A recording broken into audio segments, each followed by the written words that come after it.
تو مرحبا بكم في الجزء الثاني. في الجزء الثاني نحن نفسروا في تشكيلة المنتخب التونسي اللي لعبت البارح في منتخب السويد بالعربي، باش نناقشوا كل واحد شنو الاخطاء اللي عملهم. كان انت تحب تشوف المدرب ووسط الدفاع والحارس مره شنو حكيت عليهم، ارجع الجزء الاول هكا هبطه لكم. تو نمشيو للجزء الثاني. بين نبداو بشكون؟ براني خضيره. تو هو لاعب ما يستحقش تعيط له، رفض تونس اكثر من 3 مرات. تعيط له في 32 سنه وعمره باش يجيك المنتخب التونسي. هو جا المنتخب التونسي على سبب واحد، باش يقيد اسمه اللي هو لاعب كأس عالم. راهو لاعب ما عنده ما يعمل منتخب تونسي زيد. انت كيما تسال في الفرجيني ساسي، فرجيني ساسي يستحق خير من راني خضيره بألف مره. فرجيني ساسي اللي ضيع الكره اللي هب المنتخب التونسي يستحق بلاصتو خير من راني خضيره 1000 مره. خاصه هو وسورتو عيسى العيدوني. عليه ما عيطوش عيسى العيدوني، ما عيط راني خضيره ومش معيط لعيسى العيدوني. راك هذا باش تفهم انت المدرب شنو عنده في مخه. مدرب فقير تكتيكيا ما يعرفش شنو في المنتخب. لا حول ولا قوه الا بالله. نمشيو اللاعب اللي بجنبه الياس السخيري. الياس السخيري زعما جايبينه قائد المنتخب التونسي.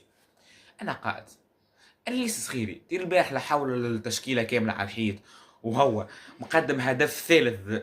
تو انت اعطيك باس الجول ما عديلك باس، انت شنو يعمل اي جوار يلعب في الكيب ناسيونال نيفو محترم؟ شنو يعمل؟ يسنتر كوره يعطي ديجاج مش كامل يلعب. وليه هو يحب يقعد يفشل بالكوره؟ يشد الكوره في ساقيه، يزاك يفك له، يسجل هدف. بالطبيعه المنتخب التونسي قلت لك كلهم منورين، راهو منتخب كله على الحيط. نمشيو للاعب الثالث حنباع المجري. نحن كان في المنتخب التونسي كلنا عندنا امل في لاعب واحد حنباع المجري. حنباع المجري واكثر الجوار البارح على الحيط. حنباش يشد كوره، جوار يشد كوره ما يسيبش كوره. راك انت تعرف طب هما اللاعبين يحلوا لك كورجين، يحلوا لك على اليمين، يحلوا لك على اليسار، ليه هو يشد الكوره في ساقه ما يخليش الكوره تخرج.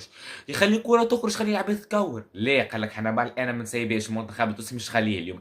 اليوم ناقم علينا وناقم عليهم الكل حتى حد ما يحب يكور. نمشيو للجوار بعض. الياس سعد.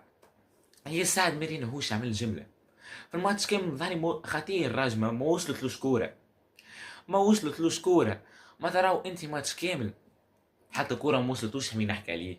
تمسيك قاعد قدام نطيشو، وكل فقره انت معناتها مهبط، انت مهبط وحدك 5 دافعين ومهبط زوز وسط ارتكاز وحد قدام اليسار تي لاعب على الحيط.